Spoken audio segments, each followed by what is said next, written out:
Passport সেবায় police verification আর লাগবে না, এ ব্যাপারে অনুমোদন দিয়েছেন প্রধান উপদেষ্টা। এর আগে 17 ফেব্রুয়ারি প্রধান উপদেষ্টার অনুমোদনের জন্য সারসংক্ষেপ পাঠায় মন্ত্রণালয়।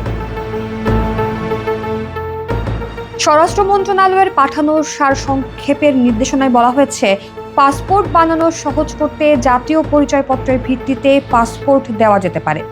অপ্রাপ্তবয়স্কদের ক্ষেত্রে জাতীয় পরিচয়পত্রের পরিবর্তে জন্ম নিবন্ধন সনদের ভিত্তিতে পাসপোর্ট দেওয়া যেতে পারে। ডেটাবেজের সঙ্গে আবেদনের তথ্য মিলে গেলে সে অনুসারে পাসপোর্ট ইস্যু করা হলে পুলিশ ভেরিফিকেশন আর লাগবে না।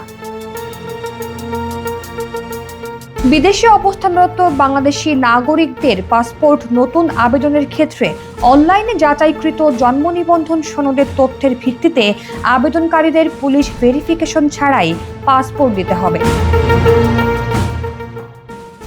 ডক্টর মোহাম্মদ ইউনূসের কাছে পাঠানো সারসংক্ষেপে আরও বলা হয়, পাসপোর্ট ইস্যু বাংলাদেশের একটি অন্যতম নাগরিক সেবা।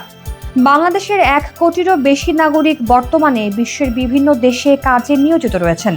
এছাড়াও প্রতি মাসে গড়ে 30,000 মানুষ বিভিন্ন উদ্দেশ্যে বিদেশে যান।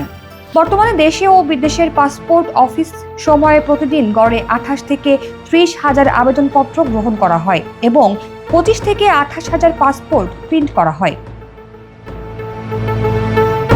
এই পাসপোর্ট সিস্টেমে পাসপোর্টের জন্য ঘরে বসে আবেদন দাখিল, অনলাইনে ফি জমা দেওয়া যায়। আবেদনকারীকে একটি নির্ধারিত দিনে বায়োমেট্রিক তথ্য দিতে এবং পরে পাসপোর্ট নেওয়ার জন্য পাসপোর্ট অফিসে যেতে হয়।